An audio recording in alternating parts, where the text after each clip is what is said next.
Good afternoon. Wednesday afternoon, it's about 3 o'clock. And this is her, boom.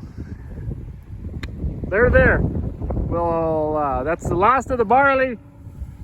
So we have basically 5 crops that we grow: barley, wheat, oats, canola, and peas.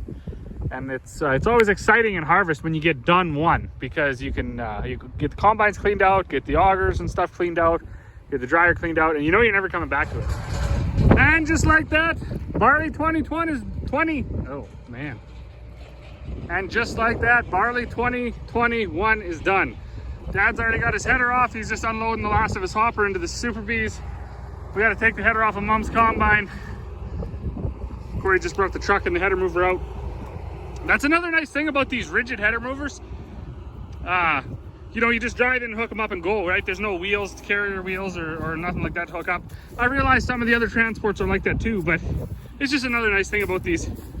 These headers take a complete beating, and they almost maintenance free. You know, you just kind of weld them back up and give it. And it's quite something. Oh, good evening. So it's only 10 o'clock, and but we are shutting down for the night. So I hadn't uploaded videos for a couple days. We were trying to get the cereals done, and they're done. We finished barley today, so the 2021 barley harvest is over. I was just doing some quick math. I think it must have ran 45 plus. Which isn't great, but for the year we had, no one can complain about that. And bushel weight was pretty high. We were between 54 and 56 pounds all year long. The next thing will be to do a germ. Of course, we won't do that for a while. Let it sit in the bin for a little while. I'll probably do one for myself just to see if it grows. I can tell you everything that's built around the dryer is... So I think there's going to be germ.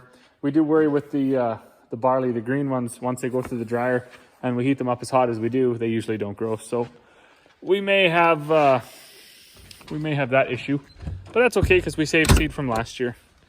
But on a more interesting note, for the the masses I know that are interested in this little endeavor, I will show you when I climb up here.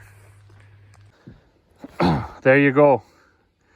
Pea canola harvest 2021. Dad was out today once we got his combine switched over because he finished the barley. And I crushed out the canola, 0 green, so that will be number 1 canola.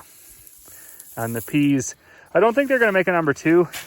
I don't know for sure. You won't be able to tell because it's too dark, but they don't look amazing, but they look okay. So tomorrow will be all about peas and canola. Pretty cool. All right, so just like the rest of the grains too, this stuff has to be tested for moisture before we stick it in a bin. So we separate it here. These are just canola screens that you get from wherever, UFA or your co-op or wherever. What do we need here? Still the barley because we're still peas over here. Okay, so we need 250 grams of peas.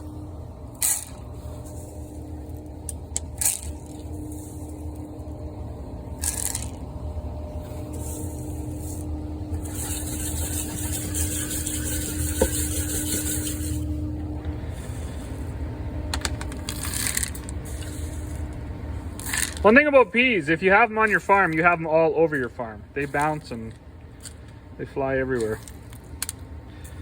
All right, there's 250.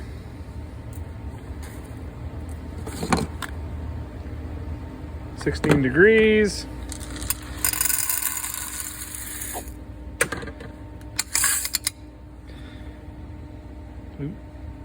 All right, so that's about 28.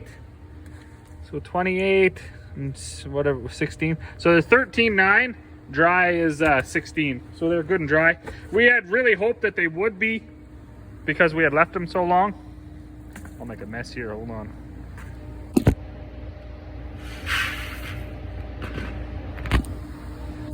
All right, and then the next screen is where all the canola falls to anyways.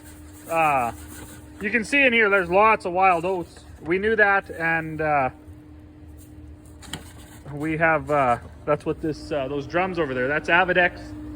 It's a wild oat chemical. You spray it on, work it into the ground, and it's supposed to help you with your wild oat problem. I'm pretty sure canola is 250 as well. Yeah, 250. So we need another 250.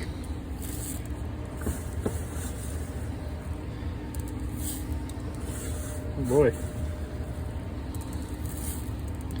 Oh, hold on a minute. Okay, so there wasn't much left in the pan once I got my 250 in here. Well, that says 14. I think I did the peas at 16, but sort of irrelevant. It's all pretty close. We've got so many buckets on the go here. I don't know where to pour this stuff. Because it's busy, drying barley, combining peas and canola, trying to figure out where to put everything.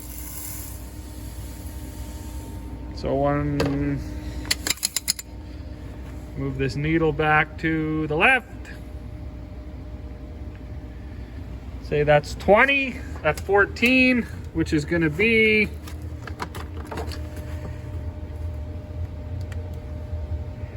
eight, and canola is dry at 10. We also were very much hoping that that would be dry too, because one year we did this and it wasn't, so we had to stick them in the dryer together. Oops. Whoops, I didn't do that right either. It's got me all confused here. It is dry, yep.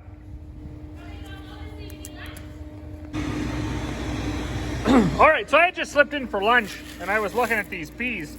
So we're gonna have them cleaned anyways, and if they make the grade, they'll go for a human consumption pea. Things like these ones you don't want in there. They do have color sorters, and if they're set up right, they can get these out. Also, bleached ones that are really white, you don't want them in there either. So when you get into the like the human consumption market, it's pretty tricky. You know, you got to get the sample cleaned up good, and then the buyer has to basically determine the the grade and the value at that point. So what you do is you take the big elevators and stuff, they have 1,000 or 500 kernel count. This is only 100. So you take it, make sure it's nice and clean. Every hole is full. I missed one here. It's really hard to drop tiny little seeds in there, but they usually find their spot. Okay, so now it's full. What I got to do now, take a piece of masking tape, lay it over, and then take this fancy roller device and crush it. I can't do that with one hand, so I'm gonna have to put the phone down. Masking tape is junk, so it shreds when you try to take the piece off. All right.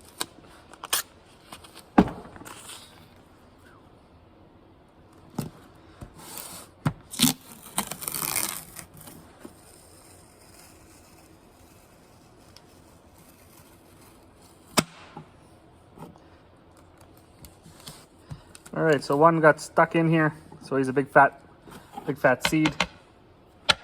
You usually never get him out and never can find him again. So I'll grab another one at random and I'll drop it on there. Take the fancy roller guy, and this is important. You only want to really do it once, because if you go back and forth a bunch, you could actually pick up the what's crushed out of it and spread it across. All right. So that was only once across now. Now you start counting for green. So pretty much yellow, yellow, yellow, yellow, yellow, yellow. I do see one there that's green. That's not good. This is the first one that I've seen as green. We crushed all these other ones, and there was absolutely no green. There's also a stupid card here.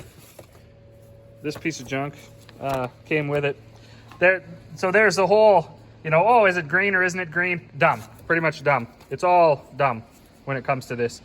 Then it goes to your grade. Number one, you're allowed 2% green. There's clearly only one in here that's green, And I expect if you were to do if I do another one, there won't be one, I expect. So anyways, it looks good. It all at this point look like it's going to be number 1 canola. Canola is dry at 10, and peas are dry at, where's the pea one? So peas are dry at 16, canola is dry at 10. Our canola is coming off at 9 and 15 too. Everything we took off yesterday was 8 and, below 9. So it's good and dry, and we're really happy about that because we're pretty much getting sick and tired of drying. But that's how the canola, the biggest thing with canola is the green. If it's green, it's no good. We've had canola like 40% green. Boy, that's even tough to get rid of that stuff. So, as always, to those who watch, thank you very much to the new people that are showing up every day. Thank you very much for tuning in and watching the videos. There's a big moon over there, harvest moon. Actually, I think harvest moon was like 3 nights ago, but big moon nonetheless. Oh, it's dark, I can't be here. All right, well, I'm off to bed. See you all tomorrow.